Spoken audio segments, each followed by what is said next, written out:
This is a story about two boys. One boy was born in California, conceived in the Midwest in 1961. Another boy was conceived in Washington, D.C. and born in a snowstorm in Washington, D.C. in 1961 at D.C. Columbia Hospital. Each boy grew up feeling totally alienated, totally weird, totally convinced that he came from a different planet.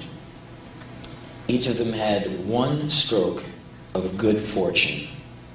They crossed paths, and it was just by sheer luck these two aliens crossed paths.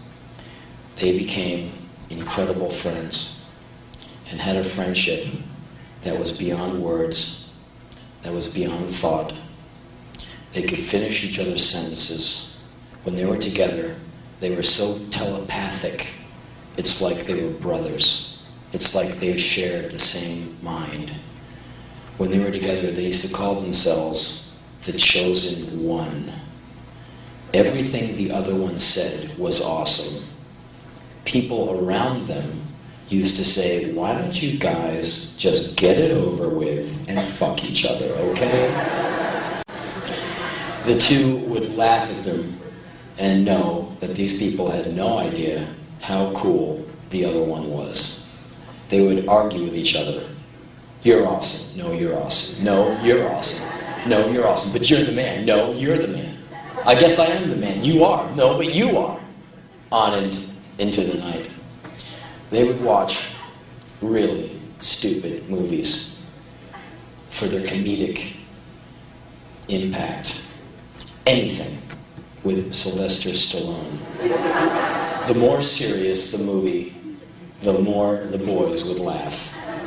They worked very hard in the living room, aping Sylvester Stallone's sagging face. They dissected the movie over the top, as one dissects Moby Dick or Ulysses. They got down every nuance of Sly's tortured face. They believed they were the funniest, coolest, most awesome guys on the planet. Together, they were invincible walls of mirth. They did so much cool shit, you will never be able to finish a book about the two of them. The epic movie could never be made because Lawrence of Arabia was 4 hours and it was too long for theatrical release. This one had to be about 50 hours and just no one would take it on. And you couldn't release a film called The Two Most Awesome Dudes Who Ever Was. The two guys spent years together, traveling through many countries, going through high times, low times, times of no money, no hope, no chicks, no friends, nothing but each other. A little while down the line, one comes into some money and says, "Hey man, you're living in that dump. I got this cool place over here, and you're awesome, and you can't be living in a dump. Why don't you live here?" And the other one said, "That's great. That way we'll always be together and we will be the chosen one. The mind will be in full effect at all times and Earth will come to us. We will be awesome at all times." And each one knew the other one was right. So they shared a house and it was amazing.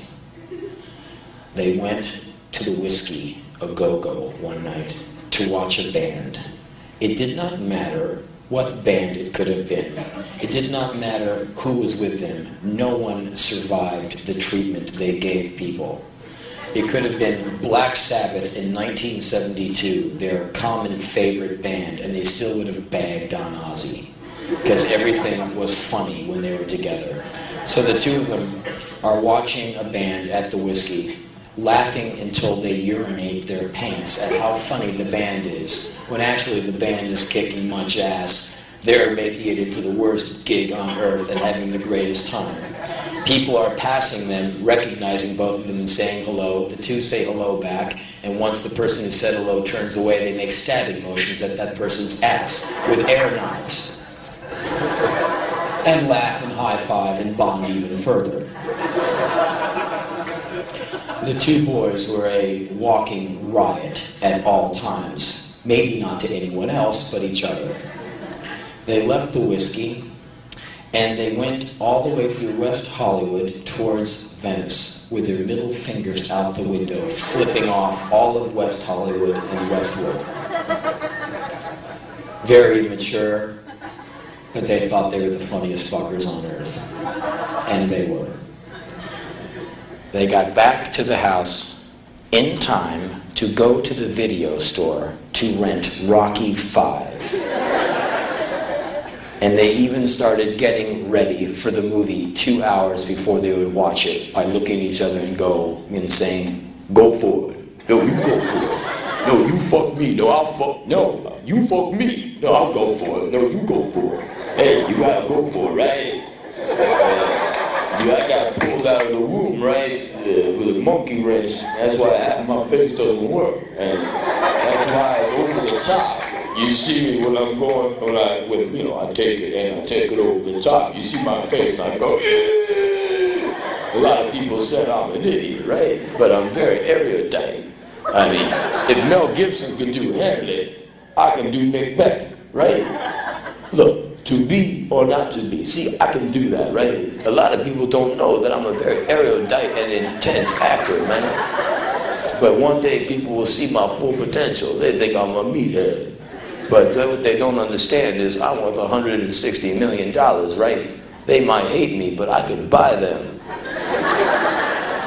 The two boys laughed all the way back from the video store knowing that Rocky V was going to be the greatest movie ever made because those two would be watching it. And they decide that right before the film, they better go get some food so they can eat hearty as they watch this incredible film that's going to make them laugh until they piss their pants. They go to the store and they buy their food and they're walking down the street making fun of Sylvester Stallone like there's no tomorrow. And they're 30 feet away from their shared home and they're laughing and saying, "Hey, you go for it." "No, I'll go for it. You gotta go for it. If you don't go for it, someone else will, right?" And then you're just standing around. That's why I go for it always, right? And some of the films I make, right, are kind of stupid, like that one, Rhinestone, right? A lot of people say that guy's a moron, right? I mean, that movie's so gross, I can't even watch it, right? And right then, two guys came out of the bushes and put guns in their faces and said, "This is a holdup." And the two guys went, okay. And the boy who was born in Washington, D.C. was told to get on his knees, and he got on his knees, and he had a gun at the back of his head. He looked over at his buddy who was born in California, and he looks down, and the boy from California is lying face down on the sidewalk with a gun at the back of his head, and then a moment later, the two boys were ordered to get up and walk towards their own house, because they were going to go inside.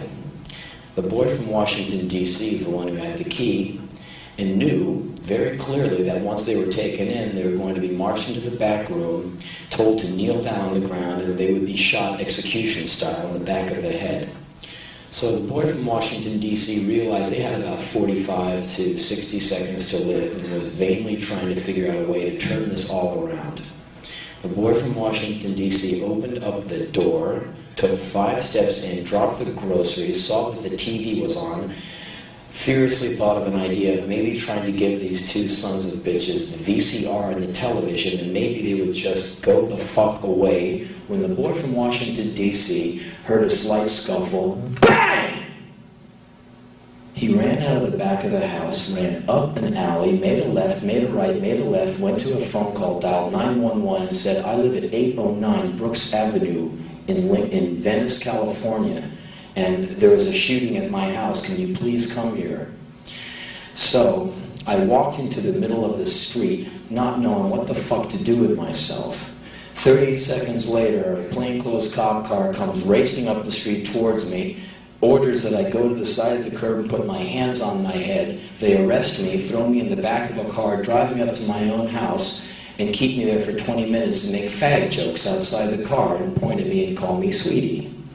I keep asking in vain, can you please tell me what happened to my friend Joe Cole? He might want to know how I'm doing. He might be scared. I need to talk to my friend Joe Cole. He's my roommate. He's my best friend. Where's Joe Cole? And the cop says, sweetheart, just calm down. We need some details on your partner. My partner? And the cop said, yeah, what's your partner's name? I said, my partner, my roommate, my other half is Joe Cole. He's 30 years old. And can you please take me out of these cuffs? I haven't done anything wrong. Why have you arrested me? I need to talk to my friend. Do you need the key to my house? You might need to get in there. Some guys had guns and they put them to us and there's a shooting. Can you tell me what's going on? Finally, one cop sits down in the car and he's working on his piece of paper on his clipboard. I said, excuse me, sir, my hands are turning blue, and also can you please tell me what happened to my friend Joe Cole? And the cop turns around with very studied nonchalance and he said, oh, he's dead. And went back to his clipboard and wrote like it was no big deal. So they held me for about 9 or 10 hours at the police station and let me go in the morning. And my friend took me back to my house, and we were preparing to clean up as much blood as comes out of a 6'4" young man who gets shot in the left cheek. And I was getting ready to mop up that living room, and me and my friend were saying, we can do this, right? Yeah, we can do this. We're getting psyched up to mop up so much blood. And we get to the front porch, and there's television reporters there, National Enquirer, and there's a big puddle of blood right on the dirt on the front porch, and there's flies eating it. And I look down, and this puddle of blood is very big and very deep and very viscous, and there's a lot of flies eating my dead friend's blood, and that was Joe Cole, man. And so I went by the reporters. I've never said no comment to a reporter in my life. I said fuck you a lot of times, but I've never said no comment. I felt like I was in Watergate or something. So I walked into the place and I had to go right into Joe Cole's room and get his phone book and call every single fucking number in that phone book from A to Z and tell them the most horrible news I could think of. Between phone calls, I would have to steady myself so I wouldn't start crying and convulsing. I would have to calm myself down so I could make the next phone call. So when I talked to that person would hear a voice and not somebody on the other line going... So I did that for a while. And then it took us a couple of days of frantic moving, and we moved every piece of furniture and gear out of that house and threw it in a storage space. And I lived in someone's office for a few weeks and went on tour. And I'll tell you what, man. All that talk about kill a motherfucker like it ain't no thing and all that tough gang-banging shit, you know what? I think it's fucked up and stupid. Because when someone dies, it's not like in those movies like Lethal Weapon 3 where they just die, and you know how Mel seems to kill people and never has to really answer for it, and the bodies stack up, and afterwards he just paid $7.50 to see a lot of cars blow up, a lot of silicone impregnated breasts, and a lot of dead bodies. You know what happens when people get shot? They don't struggle for air and say something witty and dramatic as they die. They just fall on the ground, shit their pants, and have their brains come out the back of their fucking head, man. The last few months have been really hard. It's been really rough, but there's one upside to the whole thing. Because, like I said, I got enough horror to sink your ship, okay? And who needs to hear it? It just will bum you out, and it's just a self-indulgent blues jam. And I'm not going to pull you through it because I pulled you through it enough. There's one good thing that comes from this. When something this powerful happens, there's a powerful lesson you can get. And here's what. I'm not trying to say I'm some goody-goody, oh, I love you all, that new wave shit. But look, I don't know many of you people. I don't even know how many of you are here tonight, but I'll tell you one thing. I like all of you, all right? And I don't like all of you like I want to move into your house. I want you to come over and hang out with me and shit. But I like you. I really do. And I'm really glad you're here. Not because you paid whatever to get in here, because you're alive. And I don't even know you, and I love your life because you got one. And if Joe was here now, he'd be here, but he's not. And I don't believe in an afterlife. You step on a bug, it dies. I shoot you in your face, and you die, and you don't come back. And that's my belief, okay? There's no ghosts. There's no afterlife. I'm not a spiritual person. I'm a kind of a cash and carry guy. Wash and wear. So, with that belief in mind, I reckon that while you are here, since you're not going to Disneyland and all that shit, and hang out with Jim Morrison and get to jam with Hendrix and Miles and all that cool shit, if I were you, I would really kick a lot of ass while you're here. Because when you're dead and you die, you're fucked. Because you don't get to go hang out and do cool shit anymore. So if you're thinking of going home and putting a fucking needle in your vein and shooting heroin, always know one thing. At least my opinion is, that's fucked, okay? Glorious thoughts of suicide. If you ever kill yourself, I would love to be able to bring you back to life just so I could kick your ass. I think there's just no time for drinking this Jack Daniels poison. There's no time for hanging yourself. There's no time for blowing your brains out. There's no time for heroin. As bad as life is, people like Daryl Gates, people training you to be a racist moron. There's a lot of bad shit out there, and as bad as life gets, life is fucking awesome, man. Because the alternative, going to a funeral, looking at a little plastic box that contains your friend, sucks. So all of you are the same on one level. All of you in here are just like me in one way. You're all breathing. And that's the coolest, man. And you have to go with that. Because there's nothing else to go with. That's the only break you get. You get to live tomorrow. You get to go on. You get to move forward. And it might not seem like much, but for me, it's right now, it's all I'm hanging on to. And it's all I've got going. And it's what I'm going to stick with. So, on that note, I just want you to know that I hope you had a great fucking time tonight. I want you to live two ways, long and strong. Good night.